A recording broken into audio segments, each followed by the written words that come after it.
Stuart, just your reflections on the performance today, please.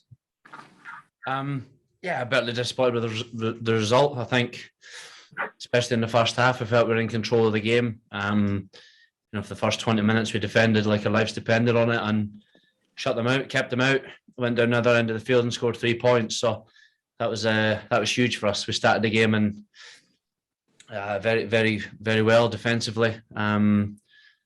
And yeah, just unfortunately, the second half didn't quite go to plan. I think we were bitterly disappointed. There's boys down there that are absolutely devastated with the result. We felt in the second half that was far from where we need to be, where we want it to be, and it's cost us, unfortunately.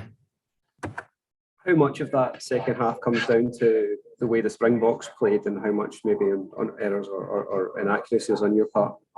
I think you can potentially look at. You could say the Springboks were dominant. I'd probably disagree. I'd probably say we shot ourselves in the foot at times. We didn't get to vital clearouts. Our set piece didn't function at times. We just didn't control the game in the manner that we'd like to. But yeah, everybody will look in and say it was all the Springboks. Yes, we were put under pressure by them, but at times we didn't help ourselves.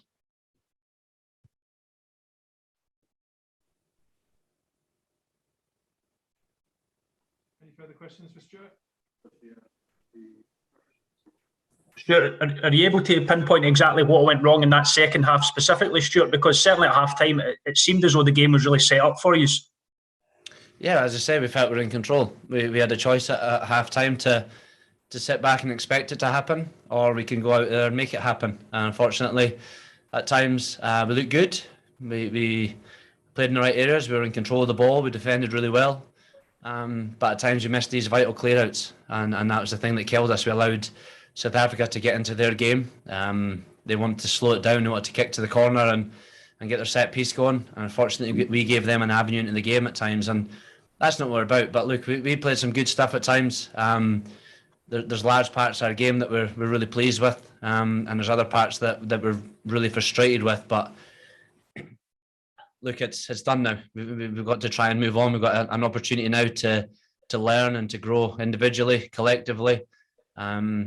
And next week we'll get back on the horse and we go again. I think for us, we want to enjoy the last kind of week we've got together and make the most of it. You know, it is bitterly disappointing. It hurts now, and rightly so. But look, we'll get another opportunity next week to make amends. It will hurt for a couple of days, physically, mentally. But again, we get to another opportunity next week, and unfortunately, this one's gone now. We can't do anything about it other than learn and grow. Does it feel a little bit bittersweet for yourself, Stuart, obviously to equal the try-scoring record, but not quite get a result to match it as well? Yeah, it's not about that. It's about winning test matches. It's about being in a position to keep the momentum going as a national side, and that's exactly what we're about. Look, we talked in the changing room about this being a minor blip and a minor bump in the road. As I say, next week we'll get excited and a chance to better ourselves. Stuart, I know you always say it's about the team as a whole, but I mean, you've got to be part of you. You've got to be at least a little bit proud of equaling that record that stood for a long time.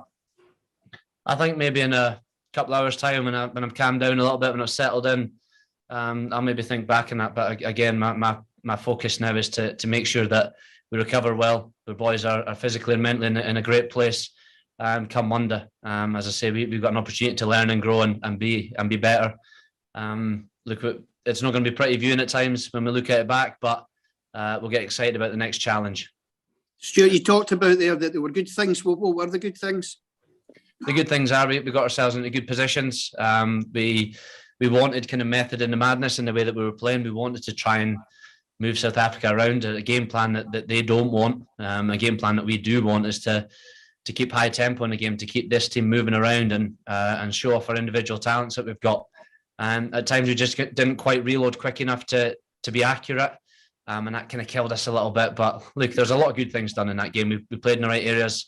And another day we keep that scoreboard ticking over. But look, it's done now. We can't change it. We've got to the best we can to move on and get excited about another challenge next week. Stuart, thank you. Fair old penalty count against you today. Do you put that down to the South Africa almost making you infringe, or do you think it was indiscipline on your part? I think the large majority of the penalties were breakdown on it. So I think for us it wasn't.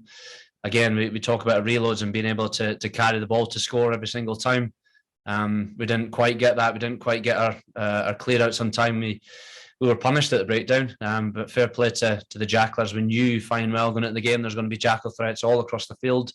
And at times we didn't deal with them, and that's an easy avenue into the game for the Springboks. It's a chance for us to look at it, and we have to be better. We talked after the game about this kind of challenging us. We want it to be better. We want it to be our best, and we've got to be on it for 80 minutes. And anything less is not going to win you test matches. It's as clear as that. Thanks very much, guys. We'll get Gregor in now. Thank you.